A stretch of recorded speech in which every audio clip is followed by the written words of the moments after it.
কিছুদিন আগেই ছোট পর্দার জনপ্রিয় অভিনেত্রী অহনা রহমান জানান খুব শীঘ্রই অভিনয়কে বিদায় জানাবেন তিনি।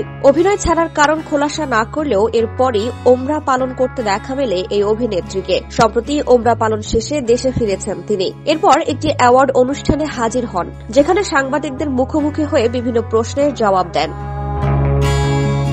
এক প্রশ্নের জবাবে অহনা বলেন, যারা কখনো হজ বা ওমরা করতে যায়নি তারা বুঝবে না এই অনুভূতিটা কেমন, তবে আমার গুজ বাম্পস হয়েছে। অহনা জানান মানসিক প্রশান্তির জন্য তিনি আবারও সৌদিতে যেতে চান। তার কথায়, আমি আবারও ওমরাতে যেতে চাই, এবারও হয়তো যাব, কারণ আমার অনেক ভালো লেগেছে। অভিনেত্রী আরো বলেন, আমি যদি কখনো একটু রিল্যাক্স থাকতে চাই, একা থাকতে চাই বা মানসিক প্রশান্তির খোঁজ করি, তাহলে সৌদিতেই যেতে চাই, কারণ এত সুন্দর জায়গা আমার ওমরার কয়েকদিনে মন ভরেনি।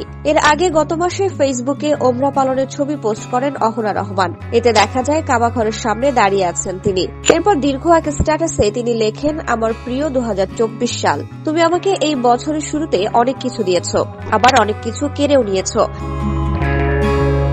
এবং মানুষ যে অনেক রকমের হয় সেটিও চিনতে সাহায্য করেছ, কিন্তু শেষের চমকটা ছিল আমার জন্য অনেক বড় সারপ্রাইজ, যার অনুভূতি হয়তো কখনো কোনো কিছুর সঙ্গে তুলনা করা যায় না। এখন বুঝলাম, জানলাম ও শিখলাম আল্লাহ কেন মানুষের পরীক্ষা নেয়। অভিনেত্রী আরো লেখেন, আল্লাহ জীবন থেকে তুচ্ছ জিনিস নিয়ে উত্তম জিনিসটা উপহার স্বরূপ দিয়ে দেন। আমার একটা স্বপ্ন ভেঙেছে, কিন্তু সবথেকে বড় স্বপ্নটা আবার পূরণও করেছে।